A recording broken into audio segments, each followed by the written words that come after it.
नमस्कार बंधुरा प्रतिदिनेर मतो आजও चले एसेছি नतून आरो एकटी रेसिपि निये। तो आज तैरी करब पश्चिम मेदिनीपुरेर विख्यात मिष्टि बाबराशा मिष्टि। तो चलुन बंधुरा रेसिपिटा शुरू करी। तो एखाने एकटा मिक्सिंग बोलेर मध्य आमि এই চামচ मेपे घी निये निচ্ছি 6 চামচ। तो तोमरा एखाने घीटा किन्तु अवश्यई गलानो घी नेबे और भिडियोटा स्किप ना करे सम्पूर्ण भिडियोटा देखार जोन्नो अनुरोध रइल। तो एखाने आमी 6 चामच घी निये निয়েছি আর এখানে আমি 2 টুকরো বরফ নিয়ে নিচ্ছি। তো এবার এই বরফ দুটো দিয়ে এইভাবে ঘষতে থাকতে হবে, যতক্ষণ না বাটার হচ্ছে ততক্ষণ এইভাবে ঘষে যেতে হবে বরফ দিয়ে। তো দেখো বন্ধুরা বাটার তৈরি হয়ে গেছে। এখন আমি বরফের টুকরোগুলো তুলে নিচ্ছি আর যে বাদবাকি জল বেরিয়েছে বরফ থেকে সেই জলটা আমি বাদ দিয়ে নেব। এবার বাদ দিয়ে দেখো একদমই বাটার তৈরি হয়ে গেছে। যতক্ষণ না বাটার তৈরি হবে ততক্ষণ কিন্তু বরফ দিয়ে ঘষতে হবে। এখানে একটা ছাঁকনি নিয়ে নিয়েছি আর এই বাটি মেপে আমি ময়দা নিয়ে নিয়েছি 1 বাটি। তোমরা তোমাদের মাপ মতো ময়দা নিয়ে নেবে, কাপ বা বাটি মেপে ময়দাটা ব্যবহার করবে। এবার ময়দাটা আমি ভালো করে চেলে নিয়েছি। এবার এর মধ্যে দিয়ে দিচ্ছি 1 চামচ বেসন। চামচটা একটু বড়, তো বড় চামচের 1 চামচ বেসন নিয়েছি। বেসনটাও আমি একই ভাবে চেলে নিচ্ছি। তো এইভাবে বেসনটাও চেলে নিয়েছি। এবার সব উপকরণগুলো ভালো করে ঘষে ঘষে মিশিয়ে নিতে হবে।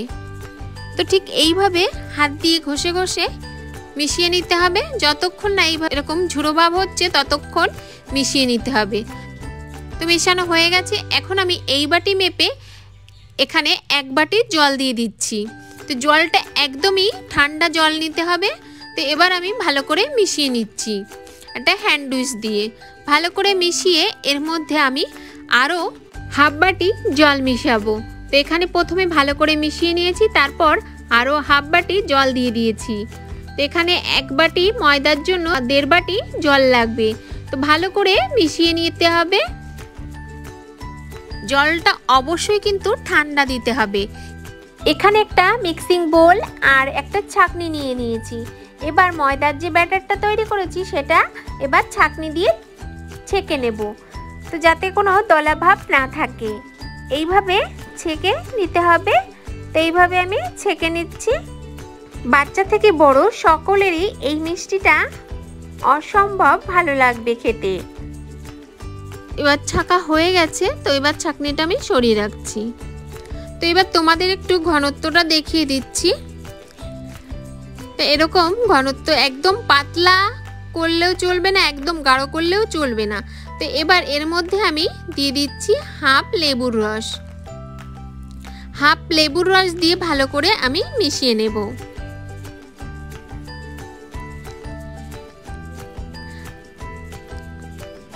এখানে ভালো করে মিশিয়ে নিয়েছি। তো ব্যাটার একদম পাতলা করতে হবে। তো এইভাবে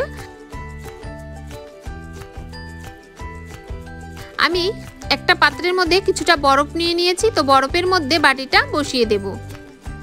ব্যাটারটা কিন্তু একদমই ঠান্ডা রাখতে হবে। তো এইবার আমি সাইডে সরিয়ে নিচ্ছি। তো এদিকে গ্যাসে আমি তেল গরম বসিয়ে দিয়েছি। তেলটা অবশ্যই কিন্তু একদম ধোয়া উঠছে সেরকম ভাবে গরম করে নিতে হবে। তারপর হাতার থেকে ব্যাটার আস্তে আস্তে অল্প অল্প করে এইভাবে ফেলতে হবে।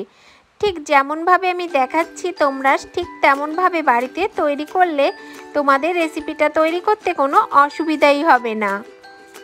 তো দেখো বন্ধুরা খুব সহজেই এই বাবরুশা মিষ্টিগুলো তোমরা তৈরি করে নিতে পারবে। আজ যদি কোনো নতুন বন্ধু ভিডিওটি দেখে থাকো তাহলে অবশ্যই ভিডিওটি ভালো লাগলে আমার চ্যানেলটি সাবস্ক্রাইব করে পাশে থাকা বেল বাটনটি ক্লিক করে নেবে। মাঝ বরাবর ঠিক এইভাবে দিতে থাকতে হবে।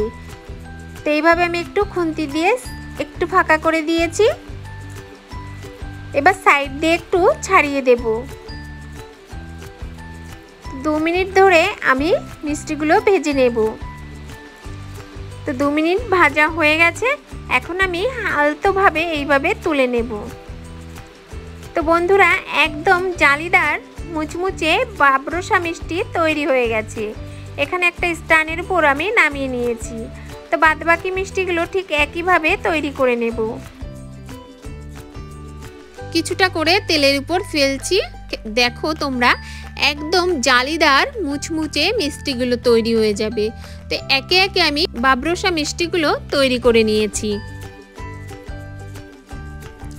এবার এর জন্য আমার দুধের ক্ষীর লাগবে। তো এখানে আমি 500 গ্রাম দুধ নিয়েছি। তো 500 গ্রাম দুধ আগের থেকে আমি জাল করে রেখেছিলাম, তো আবারও জাল করে নিচ্ছি।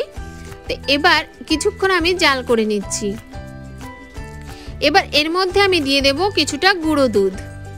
এখানে 3 টেবিল চামচ মতো গুঁড়ো দুধ আছে। গুঁড়ো দুধটাও ভালো করে মিশিয়ে নিতে হবে। তো এই দুধের ক্ষীরটা তৈরি করে নিতে হবে। তোমরা চাইলে এখানে চিনিও অ্যাড করতে পারো, আমি চিনিটা ব্যবহার করছি না। তো এইভাবে আমি দুধের ক্ষীরটা তৈরি করে নেব। অনবরত নাড়তে নাড়তে দুধের ক্ষীরটা কিন্তু আমার তৈরি হয়ে গেছে।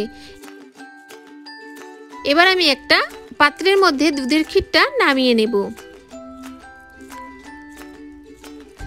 আশা করছি প্রতিদিনের মতো এই রেসিপিটাও তোমাদের খুবই ভালো লাগবে। ভালো লাগলে লাইক, কমেন্ট, শেয়ার করতে বন্ধুদের কাছে ভুলবে না। তো এদিকে আমি কড়াইটা ধুয়ে আবারও এই বাটি মেপে 1 বাটি চিনি দিয়ে দিয়েছি আর 1 বাটি জল দিয়েছি। এবার চিনির শিরা তৈরি করে নেব। চিনিটা যতক্ষণ না গলছে ততক্ষণ জাল করে নেব।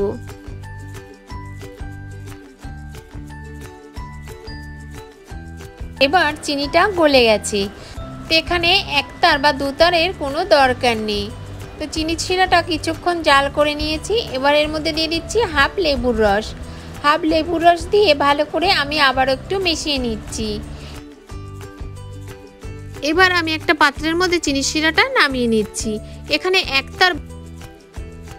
দেখো বন্ধুরা, বাবরসা মিষ্টিগুলো আমি একে একে ভেজে নিয়েছি। এখানে একটা প্লেটে আমি একটা মিষ্টি নিয়েছি। তো এখান থেকে চিনির যে শিরাটা তৈরি করেছি উপর দিয়ে এইভাবে দিয়ে নিচ্ছি। তোমরা যদি মিষ্টিটা বেশি খাও তাহলে চিনির শিরাটা বেশি করে ব্যবহার করবে। তো আমি একটু কম মিষ্টি দিয়েই তৈরি করছি। এবার দুধের যে ক্ষীরটা তৈরি করেছিলাম, দুধের ক্ষীরটাও ঠিক এইভাবে দিয়ে নিচ্ছি। আগের থেকে আমি কিছু ড্রাই ফ্রুট কেটে রেখেছিলাম, এইভাবে একটু সাজিয়ে নিচ্ছি।